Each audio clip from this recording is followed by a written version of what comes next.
Selamat datang kembali. Anda mungkin pernah ya, kayak banyak orang sepanjang sejarah, lihat langit malam terus kepikiran, kita ini sendirian nggak sih di alam semesta? Nah, pertanyaan itu ternyata punya sejarah yang panjang dan menarik banget. Hari ini kita mau coba telusuri nih gimana pertanyaan kuno soal kehidupan di luar bumi ini berkembang sampai jadi kayak sekarang. Kita fokus ke bab satu materi Anda. Bagaimana kita sampai di sini? Kita lihat gimana perdebatan filsafat ribuan tahun lalu, terus tokoh-tokohnya, sampai fenomena budaya populer itu ikut ngebentuk cara kita sekarang deketin misteri kosmik ini secara ilmiah. Yuk kita mulai aja penjelajahannya. Persis, ini tuh bukan cuma rasa penasaran modern gara-gara film fiksi ilmiah loh. Akarnya itu jauh lebih dalam, menyentuh filsafat, teologi, dan akhirnya sains. Kita akan coba lacak argumen-argumen awal dari Yunani kuno, gimana ide ini bertahan, berkembang lintas peradaban, sampai muncul kerangka ilmiah kayak persamaan Drake itu. Kita juga bakal lihat gimana fenomena budaya kayak UFO, ya meskipun beda ya sama pencarian ilmiah, tapi ternyata cukup signifikan pengaruhnya. Kadang malah menghambat upaya kita memahami posisi kita di kosmos. Jadi misi kita hari ini ya memahami evolusi pertanyaannya itu sendiri. Gimana, kenapa, dan bagaimana kita bertanya itu terus berubah. Oke, kita mulai dari akarnya ya. Di Yunani kuno, sekitar 350 SM. Ada nama besar nih, Aristoteles. Di sumber Anda, dia digambarkan kayaknya agak pesimis ya soal ada dunia lain gitu. Itu unik, spesial, pusat segalanya. Titik. Buat dia, kosmos itu kebagi dua jelas. Ada alam sublunar ya di bawah orbit bulan lah. Tempat semua berubah, nggak abadi tempat kita ini ada. Terus ada alam celestial, alam bintang dan planet yang sempurna, abadi, nggak berubah. Nah, dari kerangka ini, dia nyimpulin, dan ini terkenal banget, nggak mungkin ada lebih dari satu dunia. Pandangan ini, wah, pengaruhnya luar biasa. Diadopsi luas, termasuk gereja Katolik, dan dominan di pemikiran Barat hampir 19 abad. Bumi itu posisinya istimewa banget jadinya. Tapi kan kalau lihat pemikiran Yunani kuno kan beragam ya. Apa iya pandangan Aristoteles ini diterima gitu aja tanpa ada yang lawan? Ada nggak sih aliran lain yang cukup kuat waktu itu? Pertanyaan bagus. Ya tentu ada dong, kayak aliran atomis, tokohnya ada Epicurus misalnya. Pandangan mereka itu, wah beda 180 derajat. Mereka nggak setuju sama pembagian Aristoteles tadi. Buat kaum atomis, alam semesta ini nggak terbatas. Isinya ya atom sama ruang kosong. Dan secara logika, ya harusnya ada banyak dunia lain dong. Beberapa mungkin mirip bumi, mungkin ada penghuninya juga. Jadi, dari awal banget perdebatan ini, udah ada dua kubu utama.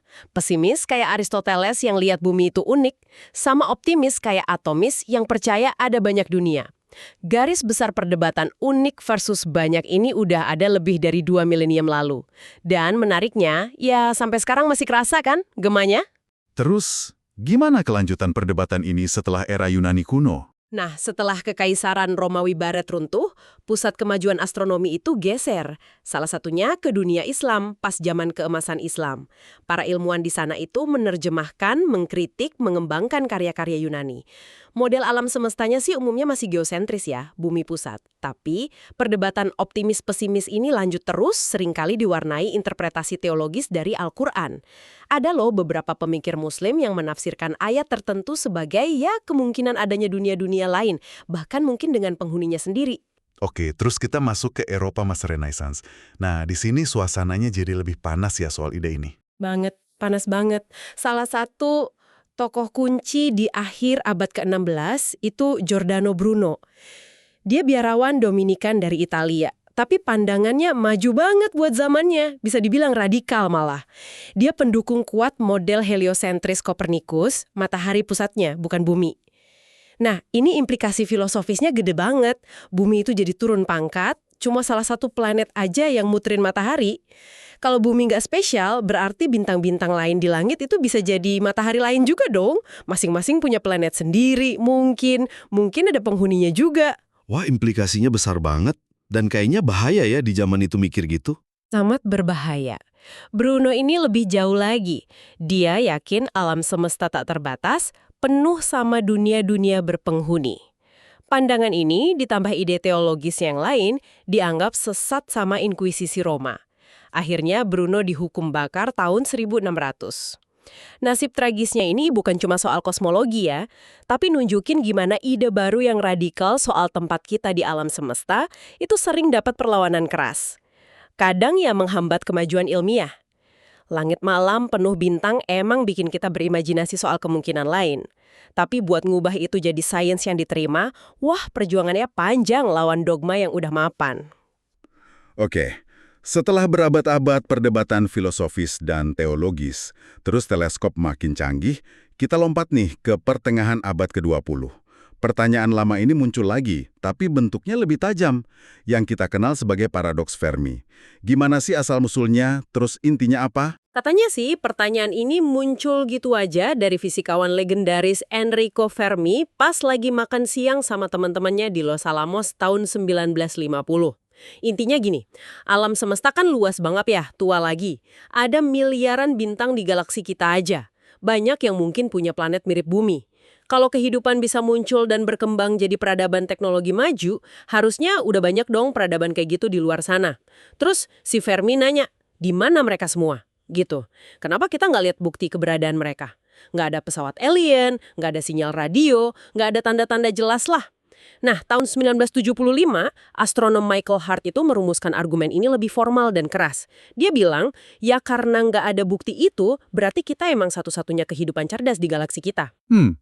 Kesimpulan Hart kalau kita satu-satunya di galaksi, kedengarannya definitif banget ya. Apa benar sesimpel itu? Komunitas ilmiah gimana nanggepinya? Diterima gitu aja atau ada bantahan keras? Iya, nggak diterima gitu aja lah. Kesimpulan Hart itu malah mancing perdebatan sengit. Muncul banyak banget hipotesis buat coba jelasin paradoks itu. Ada yang namanya hipotesis kebun binatang atau zoo hypothesis. Spekulasinya, peradaban maju itu sengaja nggak ganggu kita. Ngamatin aja dari jauh, kayak kita ngamatin hewan langka. Ada juga ide dari Carl Sagan. Mungkin perjalanan antar bintang itu susah banget dan mahal. Jadi spesies cenderung nggak nyebar terlalu jauh atau cepet. Terus, simulasi komputer yang dibikin penulis buku sumber kita juga nunjukin kemungkinan lain. Mungkin peradaban itu cenderung hancurin diri sendiri, entah lewat perang, bencana ekologis, atau kehabisan sumber daya sebelum bisa kontak antar bintang. Jadi banyak banget solusi potensial buat paradoks ini. Jadi, apa dong signifikansi paradoks Fermi ini buat upaya pencarian kita? Nah, penting nih bedain dua versi paradoks ini. Pertama, paradoks langsung. Kenapa alien nggak udah ada di sini, di bumi sekarang? Ini pertanyaan yang spekulatif banget. Jawabannya bisa macam-macam. Dari ya emang nggak ada, mereka nggak bisa ke sini, sampai hipotesis kebun binatang tadi. Atau bahkan nyangkut ke fenomena UFO ape yang masih kontroversial itu. Kedua, paradoks tidak langsung. Kenapa kita nggak lihat bukti aktivitas teknologi mereka dari jauh? Kayak sinyal radio, sengaja atau enggak, atau mungkin struktur raksasa di sekitar bintang gitu. Nah, disinilah sering ada salah paham. Salah paham gimana tuh maksudnya? Sering kan kita dengar istilah The Great Silence atau kesunyian besar. Gagasannya tuh kita udah dengerin langit pakai teleskop radio puluhan tahun dan nggak nemu apa-apa. Jadi ini mendukung kesimpulan Hart tadi. Nah, ini secara fakta kurang pas. Kenyataannya, pencarian SETI, Search for Extraterrestrial Intelligence, itu secara sejarah selalu kekurangan dana banget, parah malah. Sebagian besar langit, sebagian besar frekuensi radio, itu belum pernah disurvei secara dalam buat cari sinyal buatan. Jadi untuk paradoks tidak langsung, jawaban paling mungkin sekarang ya simple. Kita belum benar-benar nyari secara komprehensif. Kesunyian itu mungkin cuma karena kita belum pasang kuping dengan benar atau cukup lama. Persepsi keliru soal pencarian yang gagal ini sayangnya cukup nyebar. Oke, ini poin penting. Terus gimana sains mulai bergerak dari debat filosofis dan paradoks yang spekulatif ini ke arah pendekatan yang lebih terstruktur? Nah, di sini peran Frank Drake sama persamaan Drake jadi krusial banget kan ya? Kenapa sih persamaan ini dibutuhin waktu itu? Nah, Anda nangkap intinya. Momen kuncinya itu tahun 1961. Frank Drake, dia astronom radio muda yang semangat banget, diminta sama National Academy of Sciences, AS, buat bikin pertemuan ilmiah pertama soal kemungkinan komunikasi antar bintang. Ini topik yang, di pinggiran banget lah di sains waktu itu. Nah, biar diskusinya terstruktur, biar pertanyaan gede, ada nggak sih orang di luar sana yang bisa kita ajak ngobrol, jadi sesuatu yang bisa dipecah dan didekati secara ilmiah, Drake nulis sebuah persamaan di papan tulis. Jadi ini bukan rumus matematika buat dapat jawaban pasti gitu ya, tapi lebih kayak alat bantu mikir, kerangka kerja gitu. Tepat sekali, persamaan Drake itu pada dasarnya kerangka kerja kayak peta ketidaktahuan kita, tujuannya bukan buat ngitung angka pasti jumlah peradaban komunikatif di galaksi sekarang, soalnya banyak faktornya yang kita belum tahu sama sekali nilainya. Tujuannya itu mecah masalah besar jadi serangkaian pertanyaan yang lebih kecil yang mungkin bisa dijawab penelitian di masa depan. Persamaan itu secara efektif nanya, berapa sih laju pembentukan bintang yang cocok? R. Terus dari bintang itu, berapa bagian yang punya planet? FP. Rata-rata berapa planet layak huni per sistem? NE. Nah, dari planet layak huni itu di berapa bagian kehidupan beneran muncul? FL. Ini soal abiogenesis, asal mula kehidupan. Terus dari yang ada kehidupan, berapa bagian yang berkembang jadi cerdas? FI. Berapa bagian lagi yang mengembangkan teknologi yang bisa kita deteksi? FC. Dan ini mungkin yang paling susah ditebak, rata-rata berapa lama peradaban teknologi itu bertahan dan kirim sinyal. Wah, ini kayak memapping langkah-langkah dari fisika bintang sampai sosiologi peradaban jadi satu gitu ya. Apa dampak utamanya buat ilmuwan waktu itu dan setelahnya? Dampaknya luar biasa. Persamaan Drake itu ngasih bahasa yang sama buat kaum optimis sama pesimis. Jadi nggak cuma debat umum aja. Mereka sekarang bisa fokus ke faktor-faktor spesifik. Debatnya geser jadi, berapa nilai F? Gampang nggak sih kehidupan muncul? Atau seoptimis apa kita soal L, umur peradaban? Ini jadi mengorganisir riset, nunjukin di mana pengetahuan kita paling bolong, dan kemajuannya wah luar biasa. Waktu Drake nulis tahun 1961, cuma R yang kira-kira tahu nilainya. Sekarang gara-gara revolusi penemuan eksoplanet, kita tahu FP, fraksi bintang berplanet itu deketin 1. Hampir semua bintang punya planet. Kita juga udah punya perkiraan bagus buat NE. Jumlah planet di zona layak hidup per bintang sekitar 0,2 lah, 1 dari 5 bintang. Ini kemajuan pesat banget buat pertanyaan yang umurnya ribuan tahun. Dan persamaan Drake, ia tetap jadi jantungnya astrobiologi modern. Oke, beranjak dari kerangka ilmiah yang mulai kebentuk ini, kita nggak bisa hindarin topik yang sering banget campur aduk di kepala orang awam. UFO, atau yang sekarang sering disebut UAP ya. Sumber Anda nunjuk tahun 1947 sebagai awal mula fenomena modern ini, kasus Kenneth Arnold. Apa sih yang penting dari kasus ini? Iya, 1947 itu tahun kunci emang. Kenneth Arnold, pilot swasta, lapor lihat 9 objek terbang aneh dekat Gunung Rainier. Deskripsinya soal gerakan objek itu, kayak piring kalau dilempar melintasi air, nah itu kemungkinan disalahartikan sama pers jadi istilah ikonik piring terbang, flying saucer. Padahal bentuk yang dia lihat katanya lebih mirip bulan sabit. Yang signifikan dari kasus Arnold dan banyak kasus lain yang mirip, itu langsung nunjukin masalah mendasar. Kita terlalu bergantung sama kesaksian mata pribadi. Dalam sains, kesaksian anekdotal gitu sehebat apapun saksinya, jujur sekalipun, susah banget diverifikasi. Rentan banget sama salah persepsi, salah interpretasi, atau ingatan yang keliru. Dan di tahun yang sama juga ada insiden Roswell ya, yang jadi legenda urban gede banget itu. Gimana ceritanya satu insiden bisa jadi kayak gitu? Roswell itu contoh klasik banget gimana narasi bisa berkembang membengkak jauh dari fakta awalnya. Awalnya kan cuma penemuan puing sama peternak, Mac Brazel. Pangkalan udara setempat awalnya ngumumin nemu piring terbang, tapi cepet-cepet diralat jadi balon cuaca dari proyek rahasia namanya Project Mogul. Cerita itu terus tenggelam aja 30 tahun. Baru akhir 70-an, peneliti UFO Stanton Friedman wawancara salah satu perwira yang terlibat dulu, Jesse Marcel. Nah, dari situ cerita Roswell lahir lagi. Buku-buku terus nambahin detail sensasional bangkai alien lah, otopsi lah, konspirasi pemerintah, seringnya berdasarkan kesaksian yang muncul puluhan tahun setelah kejadian, kadang malah saling bertentangan. Kasus ini nunjukin betapa susahnya misahin fakta dari fiksi, ingatan dari imajinasi. Dan gimana keyakinan kuat, true believers, sensasionalisme, mungkin juga hoax, bisa ngebentuk mitos modern. Terus pemerintah AS sendiri gimana responsnya pas awal-awal gelombang laporan UFO di era Perang Dingin itu? Apa sih motivasi mereka sebenarnya? Pemerintah AS waktu itu serius nanggepin laporan-laporan awal ini. Mereka bikin proyek studi kayak Project Sign, terus Project Grudge. Motivasinya ada 2, dan ini erat banget sama konteks Perang Dingin. Pertama, khawatir ancaman fisik. Ini teknologi rahasia Soviet bukan sih? Yang kita belum tahu. Kedua, khawatir ancaman psikologis. Minat publik ke UFO ini bisa nggak dimanfaatin musuh buat propaganda atau bikin panik? Nah, kekhawatiran ini bikin mereka jadi hati-hati, rahasia-rahasiaan, bahkan mungkin sengaja nyebar disinformasi, entah buat nutupin teknologi AS sendiri atau biar Soviet nebak-nebak. Jadi, emang ada kerahasiaan pemerintah yang nyata, tapi motivasinya belum tentu karena nyembunyiin alien ya. Lalu gimana campuran antara kerahasiaan pemerintah yang nyata ini, apapun alasannya ya, sama budaya konspirasi UFO, dampaknya ke upaya ilmiah yang lebih serius kayak SETI? Dampaknya sayangnya negatif banget.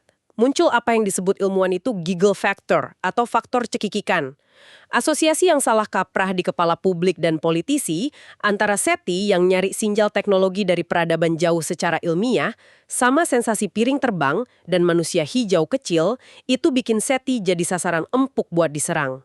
Senator William Proxmire tahun 1978 itu terkenal ngasih Golden Fleece Award, semacam penghargaan sindiran buat pemborosan uang pajak ke pendanaan SETI NASA. Meskipun ilmuwan kayak Carl Sagan berhasil ngeyakinin Proxmire secara pribadi, citra negatifnya itu udah kelanjur nempel. Jadi ini benar-benar menghambat kemajuan sainsnya ya? Bener banget. Awal 1990-an, politisi lain kayak Senator Richard Bryan itu secara terang-terangan pakai ejekan soal nyari makhluk licik atau musim berburu orang Mars buat menghentikan pendanaan program SETI NASA sama sekali. Akibatnya ya NASA jadi sangat hati-hati, cenderung hindarin pendanaan SETI secara terbuka selama beberapa dekade setelah itu. Pencarian ilmiah yang serius buat jawab pertanyaan fundamental soal kehidupan di alam semesta jadi terhambat parah gara-gara stigma yang lahir dari persimpangan antara fenomena budaya UFO, kerahasiaan era Perang Dingin, sama salah paham soal apa sih sebenarnya yang dicari SETI. Ini contoh gimana konteks budaya dan politik bisa banget ngaruh ke arah sains. Jadi penelusuran kita hari ini bahwa kita melintasi ribuan tahun ya. Dari debat filosofis Yunani soal uniknya bumi, terus keberanian berbahaya para pemikir Renaissance yang nantang status quo, munculnya paradoks Fermi sebagai tantangan modern, sampai lahirnya kerangka ilmiah pertama lewat persamaan Drake. Kita juga lihat gimana fenomena budaya UFO yang kompleks mulai dari kesaksian awal, evolusi mitosnya sampai respons era Perang Dingin secara nggak terduga, ikut ngebentuk persepsi publik dan bahkan menghambat jalur pencarian ilmiah itu sendiri. Pertanyaan intinya, apakah kita sendirian? Mungkin tetap sama ya, tapi cara kita bertanya dan alat yang kita pakai buat cari jawaban udah berubah banget secara fundamental. Anda merangkumnya dengan sangat baik. Memahami sejarah panjang ini, perdebatan optimis-pesimis yang terus berulang, pengembangan alat analisis kayak persamaan Drake buat memetakan apa yang kita nggak tahu, dan bahkan luka akibat stigma dari fenomena UFO, itu penting banget buat memahami lanskap pencarian modern.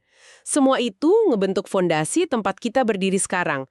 Kita memang belum punya jawaban definitif, tapi kita udah mengubah secara radikal bagaimana kita mendekati pertanyaan itu. Sekarang kita masuk era baru yang seru banget. Ada penemuan ribuan planet di luar tata surya kita, exoplanet itu. Ada pengembangan teknologi buat nyari tanda-tanda kehidupan, biosignature, kayak gas di atmosfer planet yang cuma bisa dibikin proses biologis, dan bukti teknologi, technosignature, misalnya sinyal radio buatan atau struktur raksasa di sekitar bintang di dunia-dunia jauh itu. Nah, sebagai penutup nih, saya mau ninggalin Anda dengan satu pertanyaan buat direnungkan.